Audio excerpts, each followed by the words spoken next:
Hey yo, this is Vivo Trouble Represent Creation Crew. 오늘따라 더 버벅거리시고. 자, 구독자 여러분들께 네. 인사. 안녕하세요. 법률사무소 일담의 서동진 변호사. 서지영 변호사입니다. 그리고 다시 저희 홀로그램으로 돌아오신 신수경 변호사님입니다. 자, 어디서 소리를 내는 거죠?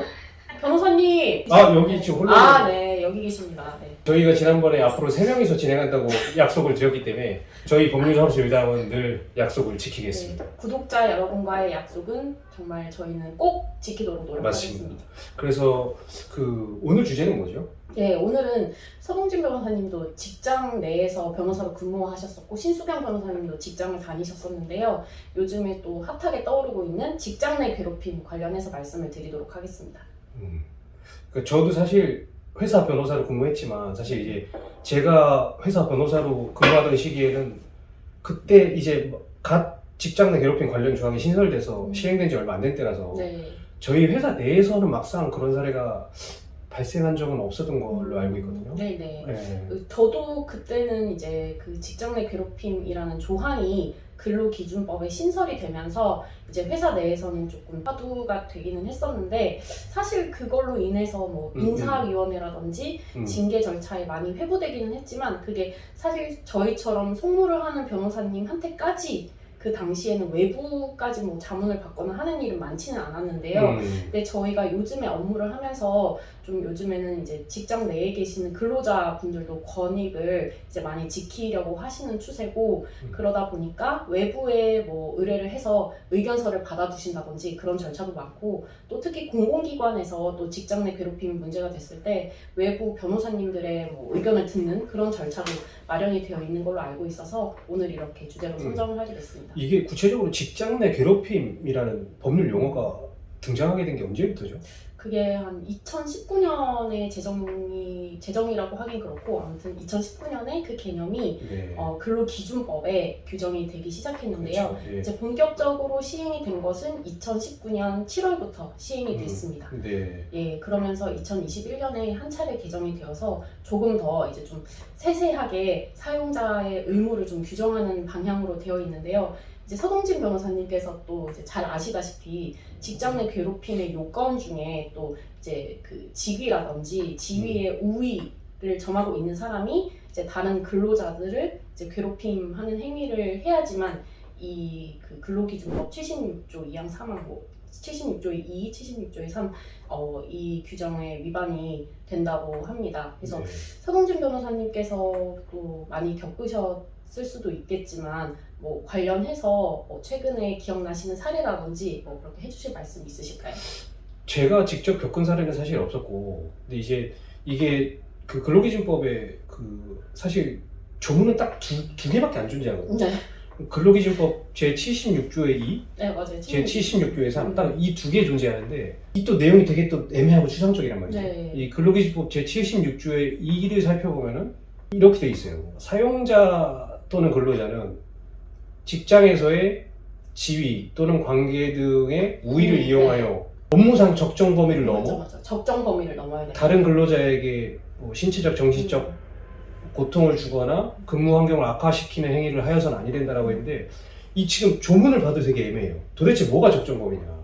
네, 그래서 맞아요. 그 적정 네. 범위라는 것이 처음에 좀 이게 법조문을 어떻게 해석을 해야 될까 그런 부분에 있어서 기업들 쪽에서 특히 궁금증이 많았었는데요. 그래서 이제 직장 내 괴롭힘 관련해서는 되게 매뉴얼이 많습니다. 그래서 그 매뉴얼에 보면 근로기준법이 개정되기 전에 뭐 직장 내 괴롭힘이라는 용어는 아니지만 그 당시에는 뭐 강제추행이라든지 모욕이라든지 뭐 이런 걸로 형사고소를 했을 때 처벌받을 수 있는 그런 사례들 있죠. 그런 게 이제 이 근로기준법이 시행되면 직장 내 괴롭힘으로 인정될 수 있습니다라는 취지로 매뉴얼이 많이 제정이 됐었어요. 그래서 이제 그러한 매뉴얼을 처음에는 많이 참조를 했었던 것 같습니다.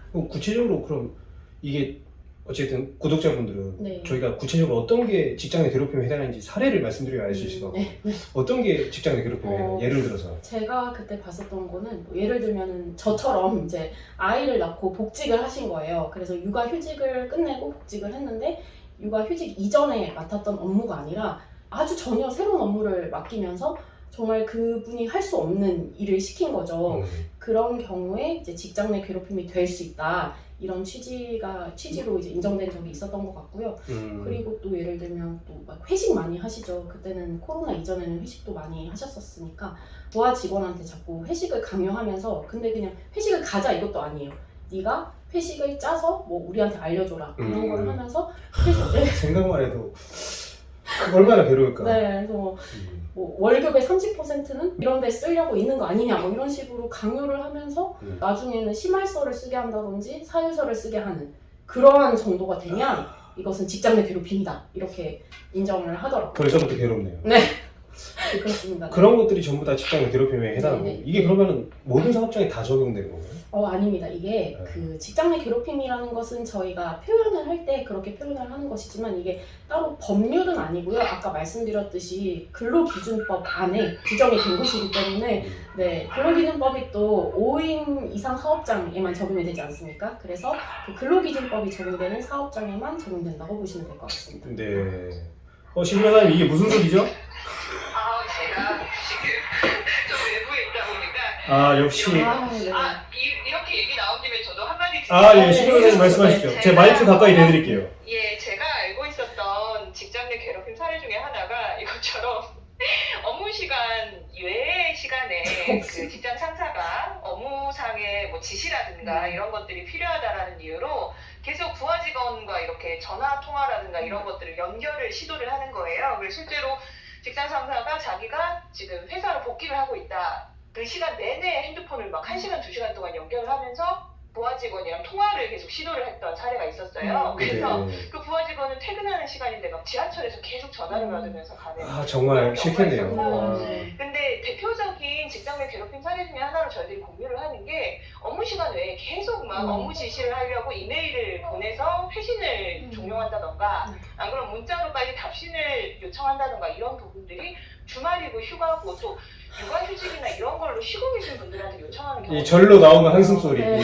이게 또 참고로 한 가지만 첨언하자면은 이게 되게 재밌는 게 제가 그 조문을 자세히 살펴보면은 이 직장 내 괴롭힘 행위의 주체는 사용자 또는 근로자인데 막상 그 행위의 객체 그러니까 당하는 사람은 근로자라고 돼 있어요. 그러니까 사용자끼리는 괴롭힘이 손이면 안 된다는 얘기죠. 그렇죠. 우리끼리는 서로 괴롭혀도 되고 지금 그러니까 저희가 신 변호사님 괴롭히는 거 아니죠. 사용자끼리는 괜찮거든요. 예. 예, 그렇습니다. 괴롭히는 건 아니고요. 구독자분들을 위해서 또 좋은 정보를 전달해 역시 자발적으로 역시 율담의 대외적 명성 담당 다수. 그리고 제가 이제 한 가지 더 말씀드리고 싶은 거는 이게 초기에 시행 당시에 너무 이거를 되게 거창하게 홍보해서 그런지 몰라도 직장 내 괴롭힘만으로 바로 뭐 형사처벌되고 이렇게 알고 계신 분들이 좀 있더라고요. 근데 사실 그건 아닙니다, 여러분. 그냥 직장 내 괴롭힘이 발생하면은 그냥 회사에 신고하고 회사에서 어떤 조치를 할 의무가 발생할 뿐이지 그 직장 내 괴롭힘 행위 자체만으로 바로 어떤 뭐 형사 범죄가 성립하고 그런 건 아니거든요. 별개로 뭐 예. 진짜로 막 폭행이 있었다. 그렇죠. 근데 그거는 진짜 욕을 먹었다. 이런 그렇죠. 거는 형사 고소로 개별적으로 하셔야 되는 문제이고요. 그런 건 어차피 뭐 직장 내 괴롭힘과 무관하게 별도로 뭐 형사 범죄가 네. 성립하는 것들이고. 그리고 네, 예를 들면 또 성희롱이랑 어떻게 구별이 되나요라고 말씀을 하시는데 이제 성희롱은 남녀고용평등법에서 유사하게 예전부터 시행이 되어서 이제 그 사용자가 또 이렇게 조치를 취해야 할 의무들이 규정이 되어 있어요. 그래서 성희롱 같은 경우는 보통은 남녀고용평등법에 따라서 처리가 되고 이제 직장 내 괴롭힘은 말 그대로 이제 아까 말씀드렸듯이 이제 지위의 우위를 이용을 해서 업무의 적정 범위를 넘는 신체적, 정신적인 고통을 주었을 때 이것이 그 근로기준법 위반으로 된다. 이렇게 네. 알고 계시면 될 것 같습니다. 오늘도 매우 알찬 토크 원테이크 촬영 성공한 건가요? 제가 좀 버벅거린 것 같긴 한데 아니요. 네. 이런 자연스러운 모습조차 네. 저희는 모두 다 내거든요. 네. 그것이 바로 원테이크 촬영의 목표. 그렇습니다. 그리고 안 버벅거리셨어요. 되게 잘 그래, 말씀하셨고. 감사합니다. 그러니까 저 마지막으로 하고 싶은 네. 그러니까 꼭 아까 그 신 변호사님이 너무 좋은 말씀을 해주셨는데 업무 지시를 할 때 단톡은 좀 우리 피했으면 좋겠어요. 그렇죠. 단톡. 네, 그냥 제가 뭐 회사 내에서 그런 걸 겪었다는 건 아니고요. 네. 그러니까 이거는 근데 구분해야 되는 게 그러니까 이제 근무 시간 내에는 사실 뭐 단톡에서 해도 상관없는 거 아니에요? 근데 근무 시간 왜 근무 시간 외에는 그렇습니다. 네. 당연히 밤 9시 뭐 단톡이든 어떤 메신저도 사실 참가해야죠. 네, 그럼요. 근무 시간 내에. 그렇다고 저희 율담이 꼭 뭐 이게 뭐 사용주를 막 이렇게 처벌해야 됩니다 이런 건 또 아닙니다. 그렇죠. 저희는 예. 이제 변호사로서 왜냐면 저희도 사용자거든요. 네 그렇습니다. 그럼 이제 클로징 멘트 하면 되나요? 아 네 그렇습니다. 오늘은 여기까지 하고 아, 네, 네. 서동진 변호사님이 클로징 클로징 지금 계속 선발이 안 받아가지고 지금 언제 나가야 되나 지금 간 보고 있었어요. 알겠습니다. 네. Hey yo, this is Vivo Trouble Represent Creation Crew. 여러분 네. 다음에 더 알찬 컨텐츠로 찾아뵙겠습니다. 감사합니다. 감사합니다. 감사합니다. 감사합니다.